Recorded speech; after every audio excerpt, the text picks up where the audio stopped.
दिनारी कबीले के सरबराह वडेरा रियाज हुसैन दिनारी के हमशरा और जनरल सेक्रेटरी BAP तहसील गंदावा मीर औरंगजेब की फुप्पी मोहतरमा के इंतकाल के बाद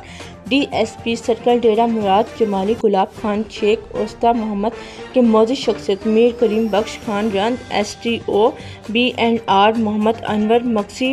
PHE STO कर्क अब्दुल कयूम डोश NADRA officer Maqsood Ahmed Dinari advocate Syed Rajesh Shah advocate Mohammad Aslam Nashari advocate Mushtaq Ahmed Tareen Mir टका खान मक्सी सबका SHO मीरपुर जावेद अहमद अनाई अहमद अली मक्सी सैयद गुलाम मुर्तज़ा शाह हुसैनी डॉक्टर गुलाम मुस्तफ़ा लाशारी हुसैन बख्श कलोरा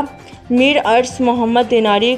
टकरी मदन मोहम्मद रंत गुलाम हुसैन दिनारी सिंध कोट लाल बख्श महिसर सिंध और डेरा मुराद जमाली की दिनारी बरादरी गंदावा के हिंदू बरादरी और दीगर इलाके के मौजूद ने ताज़ियत की और दुआ की कि अल्लाह पाक मरहुमा को जन्नतुल फिरदौस में आला मकाम अता फरमाए।